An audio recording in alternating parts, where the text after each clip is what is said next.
The Robertson County Commission held their June meeting, June 15, 2015, in the juvenile courtroom of the Robertson County Office Building. A meeting of about 45 minutes began the evening with the invocation by our state representative, Dr. Sabi Kumar. We talked about the fact that this was Magna Carta Day throughout the English-speaking world. 800 years ago today, King John agreed to the terms of Magna Carta, which was the first limited government anywhere in the world. So we stopped to commemorate that.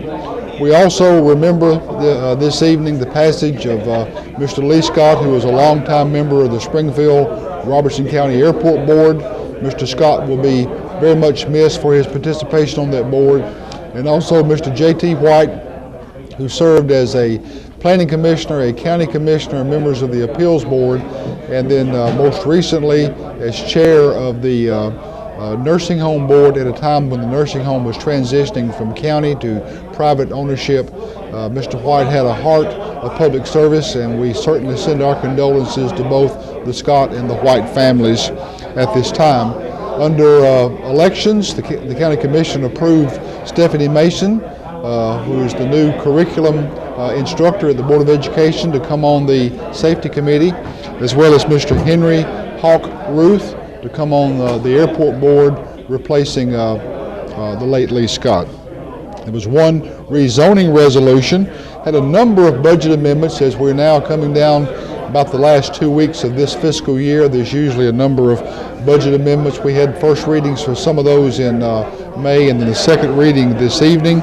Most of them were small in nature.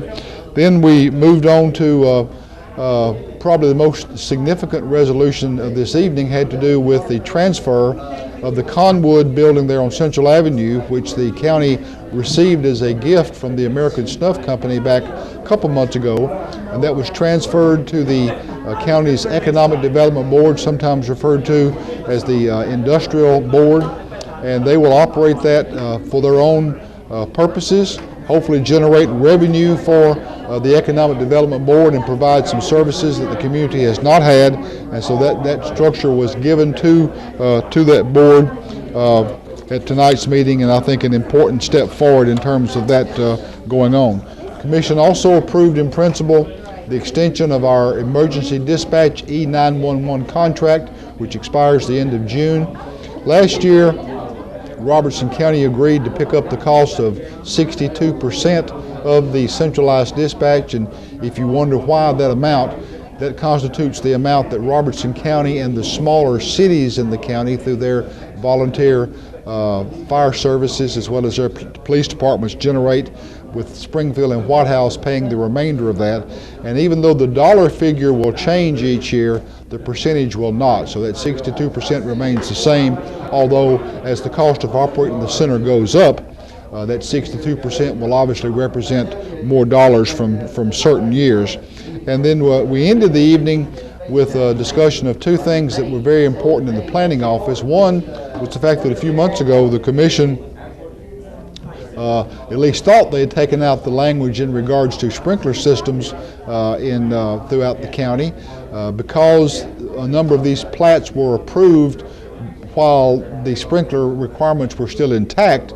We learned from our planning director, Mr. Van, that they would have to go back and reapply for those, and that zoning to be done again for that to have the effect. So after some discussion, the decision was made to convene a meeting with the Planning Commission, Planning Department, County Attorney, and other interested parties, and hopefully we can come back at the July meeting or shortly thereafter and get that issue resolved. There's also a discussion about the number of properties in the county that have excessively high grass, and we seem to have had an inordinate number this year of people reporting that either to their county commissioner or to the planning office or to the mayor's office. So we're trying to take a comprehensive and systemic approach to how we deal with that. So be talking about more about that as we go on. The Budget Committee continues to do their work. If you have not attended a Budget Committee meeting this year, we invite you to come out any Thursday, 5 p.m., third floor County Finance Office, and see how the county budget is worked at. We've already heard from the Sheriff's Office, soon be hearing from the schools. So a great deal of work remains to be done, but I want to take this opportunity to thank you for joining the June meeting of the Robertson County Commission. Hope to see you out during all the 4th of July festivities and see you back here for the July meeting of the Robertson County Commission.